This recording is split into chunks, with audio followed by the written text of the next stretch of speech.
जय श्री कृष्णा। आज हम पुत्रदा एकादशी की कथा और पुत्रदा एकादशी कब है, उनको क्या खाना चाहिए, कैसे पूजा करनी चाहिए, वो सब जानेंगे। श्री कृष्ण भगवान की जय।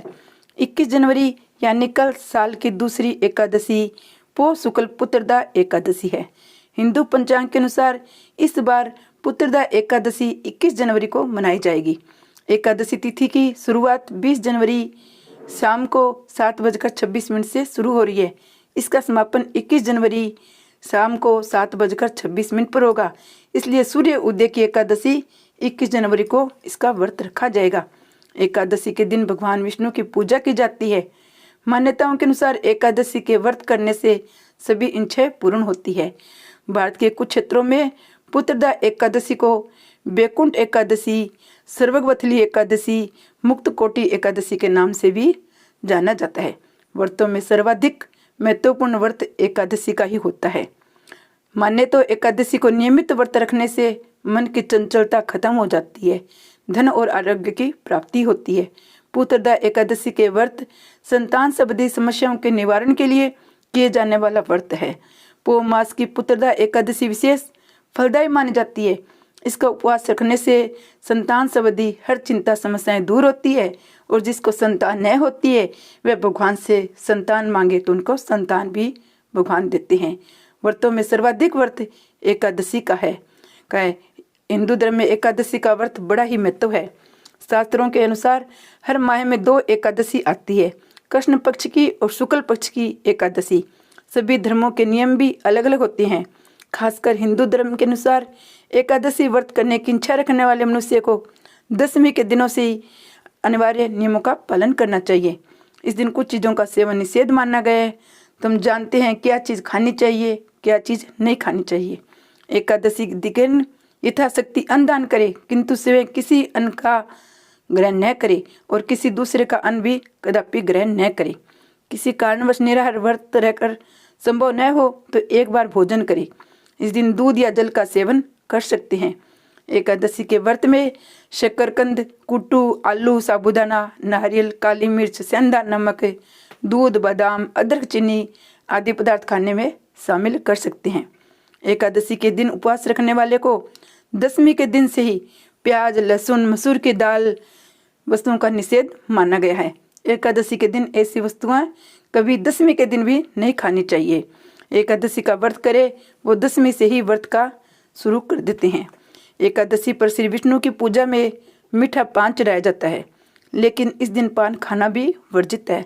फलों में केला, आम, अंगूर, बादाम, पिस्ता इत्यादि अमृत फलों का सेवन कर सकते हैं और भगवान को भोग लगा सकते हैं।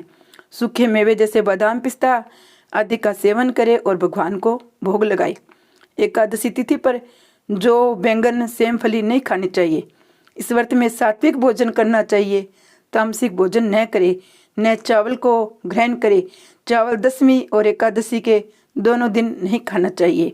मांस, मंदिरा, अन्य कोई भी नशीले पदार्थ का सेवन नहीं करना चाहिए।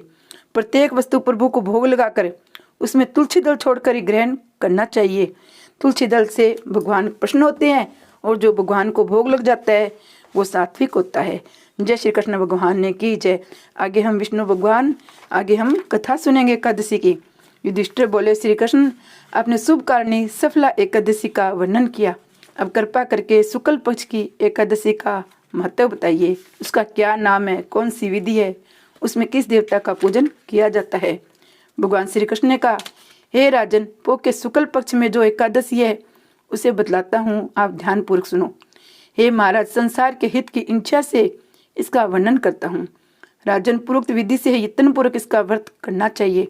इसका नाम पुत्रदा एकादशी है। ये सब पापों को हरने वाली उत्तम तिथि है। समस्त कामनाओं तथा सिद्धियों के दाता भगवान नारायण इस तिथि के अधिदेवता है।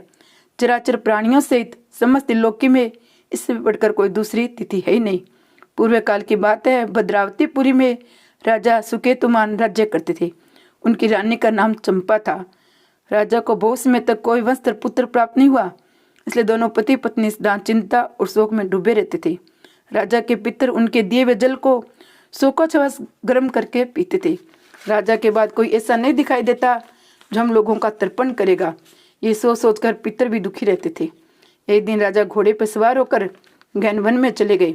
पुरोहित आदि किसी को भी इस बात का पता नहीं था।